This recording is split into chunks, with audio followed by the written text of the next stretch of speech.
Halo anak-anak kelas 5, apa kabar kalian hari ini? Tentunya baik-baik saja kan?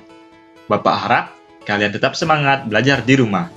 Belajar di rumah bukan halangan bagi kalian untuk meraih ilmu dan prestasi.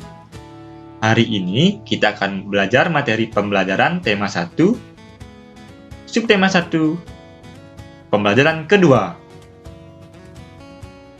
Adapun tujuan pembelajaran yang ingin dicapai yaitu yang pertama, dengan mengamati gambar cerita, siswa mampu menyusun dan merangkai sebuah cerita secara runtut. Yang kedua, dengan menceritakan sebuah gambar, siswa mampu mengolah informasi dan data menjadi sebuah cerita secara tepat. Yang ketiga, dengan mengamati gambar, siswa mampu menyebutkan organ gerak hewan beserta fungsinya secara tepat. Sekarang, kita langsung saja menuju pembelajaran inti. Perhatikan gambar berikut ini. Terlihat gambar itu seperti gambar biasa. Tapi tunggu dulu. Ternyata itu bukan gambar biasa. Untuk lebih jelasnya, mari kita simak penjelasan berikut ini. Gambar di atas adalah rangkaian gambar cerita. Dalam gambar tersebut terkandung rangkaian cerita. Gambar cerita merupakan gambar atau serangkaian gambar yang mengandung sebuah cerita. Contoh gambar cerita adalah gambar ilustrasi. Gambar ilustrasi merupakan gambar yang mendukung isi bacaan atau teks. Oh, ternyata gambar tadi adalah gambar cerita. Dan contoh gambar cerita adalah gambar ilustrasi. Apakah kalian penasaran mengenai gambar ilustrasi? Jika kalian penasaran, mari simak penjelasan berikut ini. Gambar ilustrasi merupakan penggambaran dari sebuah teks. Tujuan ilustrasi adalah untuk memperjelas, memperindah, dan menerangkan isi atau informasi dari sebuah bacaan. Ada beberapa objek yang bisa dibuatkan gambar ilustrasinya. Objek tersebut adalah manusia, hewan, tumbuhan, serta objek benda-benda di sekitar kita. Setelah kita mengetahui pengertian gambar ilustrasi dan objek gambar ilustrasi, lalu muncul pertanyaan. Bagaimana langkah membuat gambar ilustrasi? Itulah pertanyaan yang muncul. Jika kalian penasaran, Bapak akan menjelaskannya. Langkah-langkah membuat gambar ilustrasi. Langkah-langkah membuat gambar ilustrasi terbagi menjadi 3. Yang pertama adalah gagasan. Gagasan bersumber dari bacaan. Setelah menentukan gagasan, tentukanlah adegan apa yang akan digambar, siapa saja tokohnya, bagaimana suasananya, serta media yang akan digunakan. Yang kedua adalah sketsa. Sketsa adalah rancangan gambar yang dibuat sesuai dengan gagasan. Membuat sketsa harus berhati-hati. Perhatikan bagaimana tata letak dan ukuran objek yang akan digambar. Berikut Bapak tampilkan contoh sketsa. Contoh sketsa tersebut adalah gambar kelinci yang lucu. Ketiga ada pewarnaan. Setelah sketsa selesai dibuat, kamu dapat mewarnainya. Pewarnaan dapat dilakukan dengan 2 cara. Pertama, memberi warna sesuai dengan aslinya. Kedua, memberi warna berdasarkan imajinasi sendiri. Kamu dapat menggunakan cat air, cat minyak, pensil warna, spidol, dan lain-lain untuk memberi pewarnaan.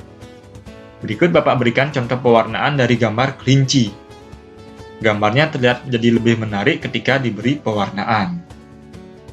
Setelah mengetahui langkah-langkah membuat gambar ilustrasi, tentu kalian perlu tahu juga mengenai media gambar ilustrasi. Media untuk membuat gambar ilustrasi. Media untuk membuat gambar ilustrasi terdiri dari 2, yaitu media alas dan media pewarna. Media alas merupakan media atau tempat untuk menuangkan gambar. Kamu dapat menggunakan kanvas, kain, kertas, atau bahkan kaca dan komputer. Media ini juga berpengaruh pada pemilihan media pewarna yang akan digunakan. Selain itu juga berpengaruh pada awet dan tidaknya hasil gambar pada saat disimpan. Ini adalah contoh media alas yang sering digunakan, yaitu buku gambar. Kemudian ada media pewarna. Media pewarna contohnya pensil warna, cat air, cat minyak, dan krayon.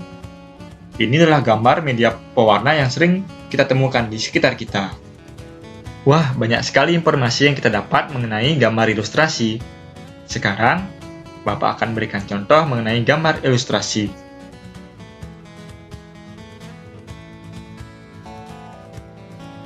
Pada contoh gambar ilustrasi tersebut, terlihat kecocokan antara teks dan gambar ilustrasinya.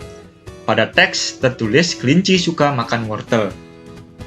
Dan pada gambarnya menunjukkan kelinci yang sedang memegang wortel. Nah, perlu kalian ketahui, ketika membuat gambar ilustrasi, antara teks dan gambarnya harus sesuai. Jangan sampai antara teks dan gambarnya berlawanan. Contohnya, teksnya adalah kelinci suka makan wortel, tetapi gambarnya kelincinya sedang makan kul. Itu menunjukkan gambar ilustrasinya berlawanan atau bertentangan. Maka dari itu, gambar tersebut tidak bisa dikatakan gambar ilustrasi yang baik. Nah, itu sekedar informasi untuk kalian. Bapak mempunyai pertanyaan untuk kalian.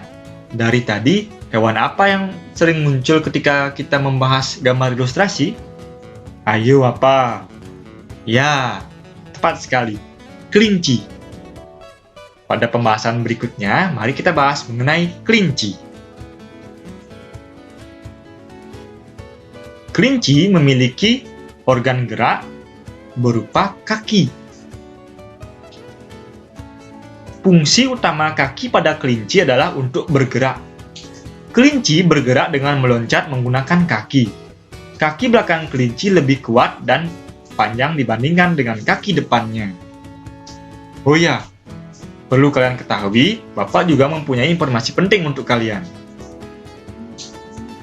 Informasi pentingnya adalah, tahukah kamu bahwa kelinci termasuk binatang mamalia? Binatang mamalia adalah binatang yang menyusui anaknya. Binatang mamalia tergolong hewan vertebrata, yaitu hewan yang bertulang belakang.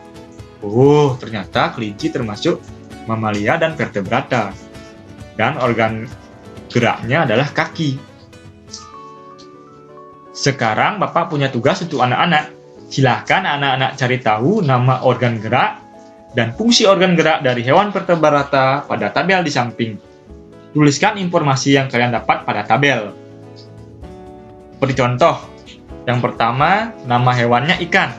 Nama organ geraknya sirip. Fungsinya memudahkan ikan bergerak di dalam air. Kalian buat tugas ini di buku tulis kalian. Ingat buat tanggal pengerjaannya. Nanti akan Bapak periksa.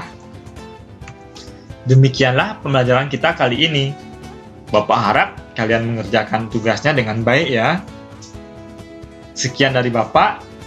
Bapak ucapkan terima kasih. Sampai jumpa pada video berikutnya.